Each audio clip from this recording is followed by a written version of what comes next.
Well, good evening, YouTube channel. This is Belmont here. And I haven't done a video recently, but I figured I would tie up loose ends by putting both of these together. I've been a little under the weather, so I didn't want to have my voice horrible on camera. So before you are the Klom manual lockpicking gun, which you've seen in box.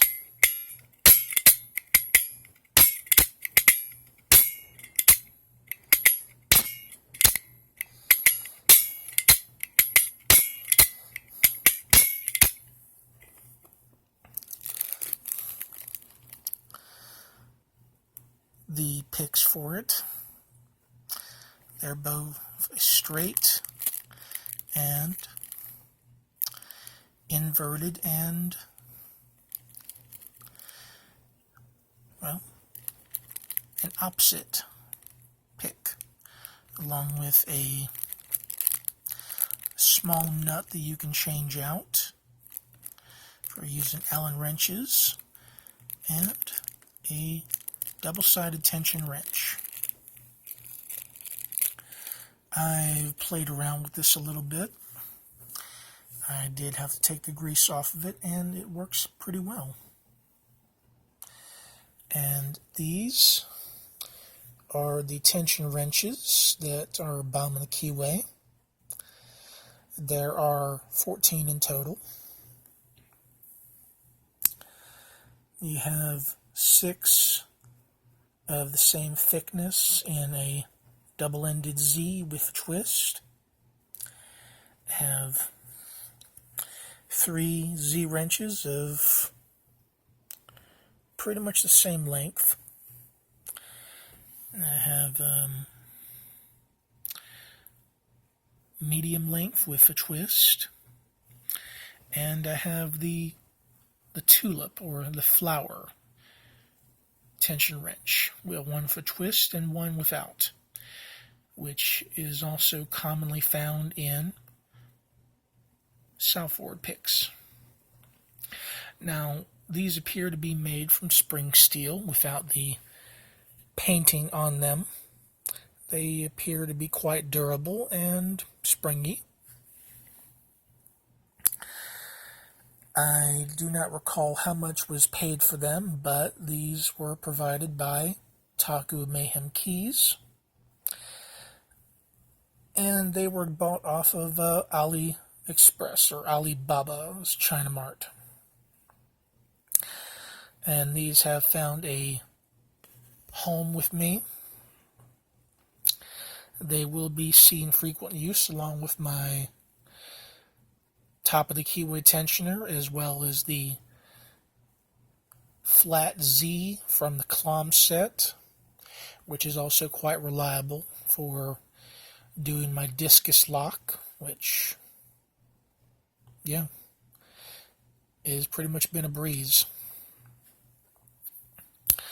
I'd also like to add that in addition to seeing a lot of the same channels doing the same shit all the time, you're picking open somewhat newish locks to you, but they're mostly the same kind of keyways.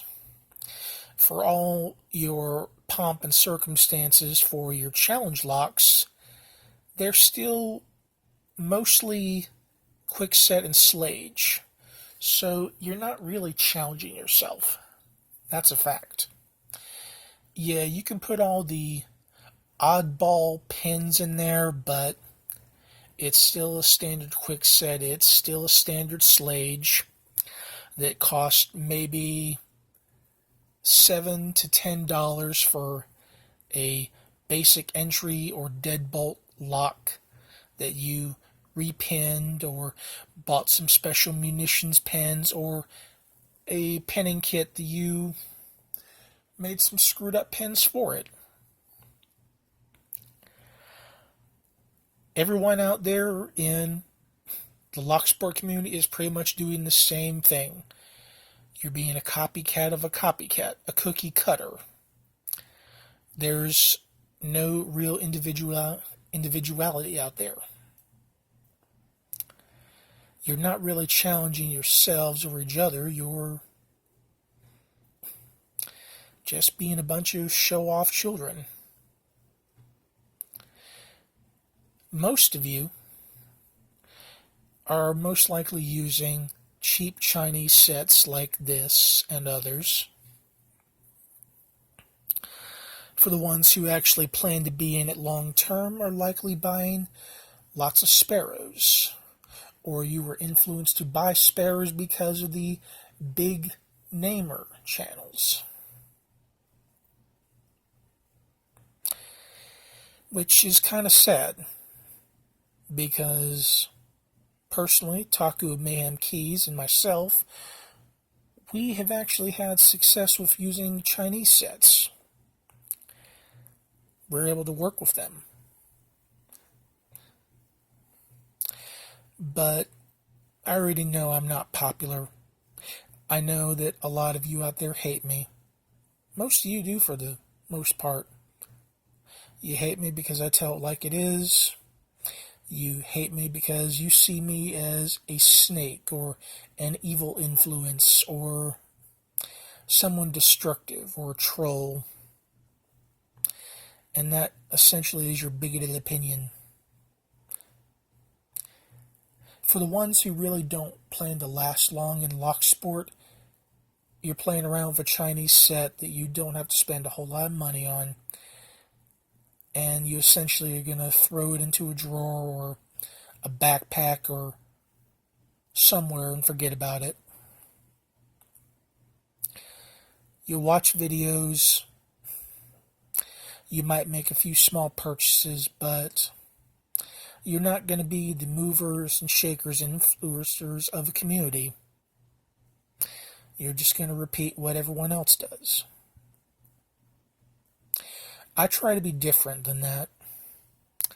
I tell it like it is. I show off the tools that I have, and I give props to those who provided them. For those who don't like me, there's nothing I can do to change you on that. You're just going to have to live with yourselves. I hope this has been helpful. Enjoy.